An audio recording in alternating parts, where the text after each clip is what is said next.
以西结书第2章直接来个神级开场白。第1节，他对我说：人子啊，你站起来，我要和你说话。我才刚跪下，你叫我站起来，我才被神的荣耀闪瞎，现在你要我站起来。神啊，这不像是轻声细语的安慰，而是像老师看到学生打瞌睡，站起来，听我讲话。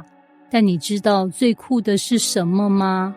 第2节，他对我说话的时候，神的灵就进入我里面，使我站起来，我便听见那位对我说话的声音。重点不是我怎么站起来，是神的灵让我站起来。观众朋友，笔记这一句，当神叫你起来，他不只是命令你，他也会给你力量。第3节，他对我说：人子啊，我猜你往悖逆的国民以色列人那里去，他们是悖逆我的，他们和他们的列祖违背我，直到今日。哇哦，神，你真的是直接给我最硬的开局，不是说派我去远方的外邦人，而是回头对我自己人，那些最不听话、最会顶嘴的亲戚讲话。神继续补刀。第4节，这众子面无羞耻，心里刚硬。神啊，你这形容比骂人还狠呢。刚硬的脸是什么意思？意思是你跟他讲真心话，他给你一个石头脸。你说神爱你，他回你哦。第5节，他们或听或不听，他们是悖逆之家，必知道在他们中间有了先知。这一句很精彩哦。神说你讲就对了，他们听不听不干你的事。这跟我们做传福音讲真理是不是很像？我们总以为要讲到他感动流泪，讲到他立刻悔改才算成功。但神说你讲出来，就是我的声音响起了，成不成效是我负责。第6节，总不要怕他们，也不要怕他们的话，他们虽是悖逆之家，还不要怕他们的话，也不要因他们的脸色惊惶。等一下，这一句讲了几次不要怕？3次，这代表什么？以西结当时真的超级怕。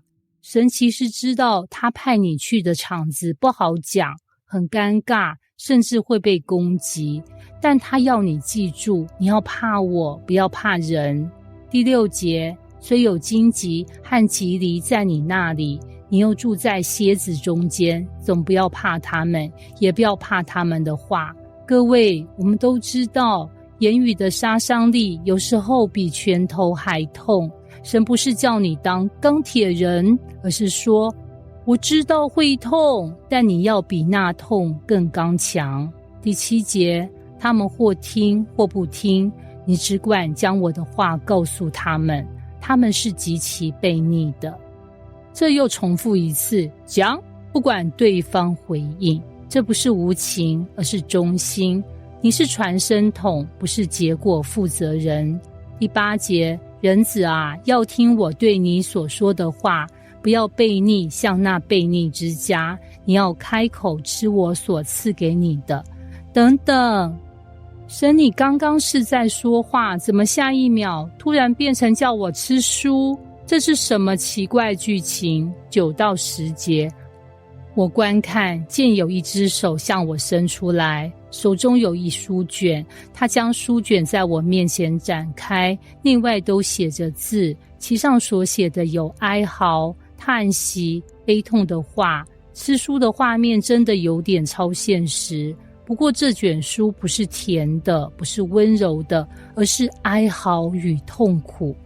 意思是你要成为神的代言人，就要先让这话进到你里面，不管它多沉重。